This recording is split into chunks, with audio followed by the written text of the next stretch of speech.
여러분 안녕하세요. 저는 임실동신교회 최규환 목사입니다.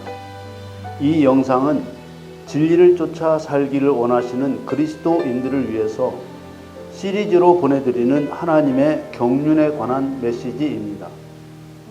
다섯 번째로, 성경이 말하는 진리란 무엇일까요? 하나님께서는 절대적인 존재, 절대적인 사실인 진리로서 가짜 존재, 거짓말을 명백하게 드러내십니다. 이러한 제목의 메시지를 보내드립니다. 진리가 뭐냐고 물으면 잘 정리하여 대답하기가 쉽지 않습니다. 그리스도인들은 보통 예수 그리스도가 진리다, 하나님의 말씀이 진리다 라고 말합니다. 그렇습니다. 이런 말들은 성경에 나와 있는 맞는 표현들입니다. 그러나 성경에서 진리라는 말을 사용하시는 하나님의 뜻을 모른 채 이렇게 말하고 있는 것이라면 예수 그리스도가 왜 진리인지, 하나님의 말씀이 왜 진리인지도 모르면서 하는 말에 불과할 것입니다. 하나님이신 예수 그리스도께서 목적을 이루시는 다양한 수단과 방법을 모르면서 성경의 다양한 주제들을 예수 그리스도라고 말해버린다면 그리스도의 지체인 성도에게 맡겨진 사명을 하나님의 방법과 수단으로 감당할 수 없는 것입니다. 성경은 오직 예수 그리스도를 증언합니다. 성경은 오직 예수 그리스도를 통해 은혜와 진리, 심판과 구원이라는 수단과 방법을 사용하여 하나님을 사랑하는 자, 곧 천국을 유업으로 받을 상속자를 선발하시는 과정을 기록하고 있습니다. 그런데 그 목적과 목적을 이루는 수단과 방법이 무엇인지 설명할 수 없으면서 성경의 주제는 오직 예수 그리스도라고만 한다면 이것은 마치 자기들이 그토록 기다렸던 메시아를 눈앞에 두고도 우리는 지금도 그분을 기다린다고 말하는 당시 유대인들의 완악한 태도와 다를 바 없는 것입니다. 또 진리라는 말의 의미를 성경 안에서 찾는 것이 아니라 세상 사전의 뜻대로 그저 만고불변의 참된 이치, 참된 도리라고만 이해하는 것은 성경적 진리에 너무 어설프게 접근하는 것입니다. 더구나 진리를 가리켜 사람이 참되게 살아가는 이치나 도리라고 하는 것은 하나님께서 세상을 경영하여 이루시려는 목적을 모르기 때문에 그렇게 말할 수밖에 없는 것입니다. 여러분, 참과 거짓의 관계를 잘 생각해 보십시오. 진리라는 말은 상대적인 개념이며 상대적인 선언입니다. 진리가 상대적인 개념이라는 말의 의미는 진리라는 말은 반대적인 개념이 있을 때에만 필요한 것이라는 뜻입니다. 진리의 상대적인 개념은 거짓입니다. 그러므로 거짓말, 가짜가 없다면 진리라는 말은 사용해야 할 필요도 없고 존재할 필요도 없습니다. 진리는 진실, 곧 어떤 사건의 진상을 말합니다. 아주 쉬운 예를 들어보겠습니다.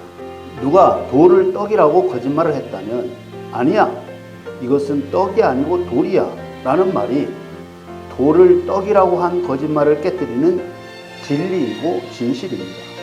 성경에 나오는 최초의 거짓말은 사탄의 입에서 나왔습니다. 여호와만이 유일한 신, 곧 하나님이십니다. 이것은 사실입니다. 그런데 사탄이 사람에게 선악과를 먹으면 신, 곧 하나님과 같은 존재가 된다고 거짓말을 했습니다. 여호와만이 유일한 신이라는 사실을 속여 사람도 선악과를 먹으면 신이 될 수 있다는 거짓말을 한 것입니다.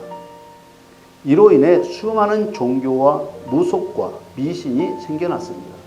이때 거짓말에 반대되는 본래의 사실로 거짓을 깨뜨리는 논리를 진리라고도 하고 진실이라고도 하고 사건의 진상이라고도 하는 것입니다. 예수님께서 진리가 너희를 자유케 하리라고 하셨던 말씀은 바로 사탄의 거짓말로 말미암아 받게 된 모든 억압으로부터의 자유를 말씀하신 것입니다. 진리로서 사탄의 거짓말을 깨뜨리지 않고서는 믿음을 가질 수도 없고 회개할 수도 없습니다. 회개하지 않으면 죄사함의 구원도 받을 수 없기 때문에 사람이 죄로부터 자유케 되려면 반드시 먼저 진리로서 사탄의 거짓말을 깨뜨려 하나님만이 유일하신 신이심을 인정해야만 되는 것입니다. 말씀으로 오신 예수 그리스도를 믿는다는 것은 그 말씀이 그대로 이루어질 것을 믿는다는 말입니다. 예수님께서는 저희를 진리로 거룩하게 하옵소서, 아버지의 말씀은 진리니이다 라고 하셨습니다. 거룩이란 죄인이 죄와 사탄에게서 분리됨을 말합니다. 저절로 분리되는 것이 아니라 하나님의 약속의 말씀이 그대로 이루어질 것과 말씀을 이루실 예수 그리스도를 믿을 때 사탄의 거짓말과 영향력으로부터 분리되는 것입니다. 이런 상태를 거룩해졌다고 하는 것입니다. 그렇다면 우리는 여기서 깊이 생각해 보아야 할 것이 있습니다. 왜 죄사함의 구원을 받은 사람에게 사탄의 거짓말을 깨뜨리는 진리라는 권능과 무기를 주셔서 증인으로 삼으셨느냐 하는 것입니다. 그리스도인은 그리스도의 지체로서 진리라는 권능과 무기로 사탄의 거짓말을 깨뜨리고 사탄을 굴복시켜 반역자 사탄에게는 진노의 심판을 받게 하고 사탄에게 모독된 유일하신 하나님의 위엄의 영광과 명성을 증명해야 하는 존재인 것입니다. 그러므로 사람은 진리를 믿고 사탄의 거짓말을 깨뜨리는 의로운 일을 행함으로써 나의 창조자시며 나의 주권자이신 하나님을 섬기며 살아야 하는 존재인 것입니다. 감사합니다. 이 채널 구독, 좋아요 부탁드리고 또 다른 분들과 공유도 부탁드리며 다음 주제를 소개해 드리겠습니다. 다음 주제는 성경이 말하는 믿음이란 무엇인가에 대해 말씀드리겠습니다.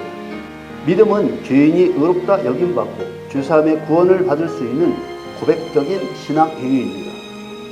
그러므로 하나님이 원하시는 믿음이 무엇인지 알지 못하면 바라는 것과 보이지 않는 것을 믿고 나아갈 수 없게 됩니다.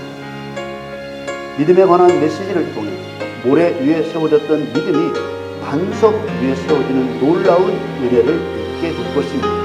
기대해 주세요.